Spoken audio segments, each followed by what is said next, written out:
সবাইকে বিশ্বকর্মা পুজোর অনেক অনেক শুভেচ্ছা ও ভালোবাসা জানিয়ে আজকে আমার ভিডিওটা শুরু করছি।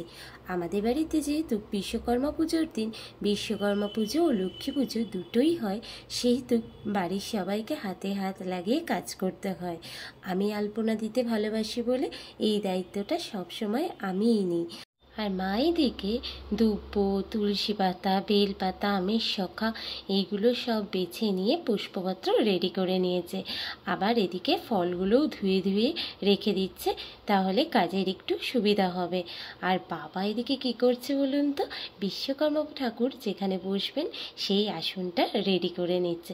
আমাদের বাড়িতে কিন্তু প্রতিমা এনে বিশ্বকর্মা পুজো হয় না, ছবিতেই কিন্তু বিশ্বকর্মা পুজো হয়। বাবা এদিকে দোকানে সমস্ত যন্ত্রপাতি দিয়ে এবং বিশ্বকর্মা ঠাকুরের একটি ছবি দিয়ে খুব সুন্দর করে আসনটা সাজিয়ে নিয়েছে।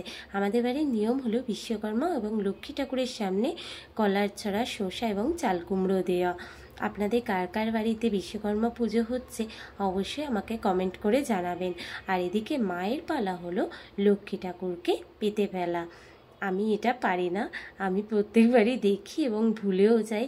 তাই মাকে বলেছি এবার আমি যেহেতু ব্লগ করছি তাই ভিডিও করে রাখছি, তাহলে আমার এইটা মনেই থাকবে এবং বারে বারে দেখলে আমি আর কখনোই ভুলবো না।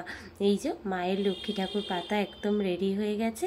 দেখুন মা খুব সুন্দর করে লক্ষ্মী ঠাকুর পেতে নিয়েছে। আর এদিকে বিশ্বকর্মা ঠাকুরের আসন, এদিকে আমাদের ঠাকুরের সব জোগাড়ও রেডি হয়ে গেছে এবং পুরোহিত মশাইও চলে এসেছেন, পুজোও শুরু করে দিয়েছেন। এই যে দেখুন পুজো হচ্ছে, প্রথমে বিশ্বকর্মা পুজো হলো, তারপর লক্ষ্মী পুজো হলো এবং আমি লক্ষ্মী ঠাকুরের কাছে অঞ্জলি দিলাম। এইবার চলুন দেখে নেওয়া যাক আমাদের বাইক পুজো।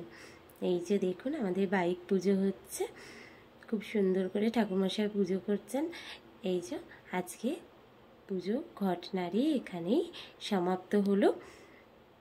এই দেখুন পুজো সমাপ্ত হয়ে গেছে। তবে একজনের কথা কি আপনারা ভুলে গেছেন? আমাদের বাড়ির ছোট্ট সদস্য গপুও কিন্তু পুজো উপলক্ষে নতুন জামা পরেছে। দেখুন তো গপুকে কেমন লাগছে। আবার পরে কথা হবে, বাই।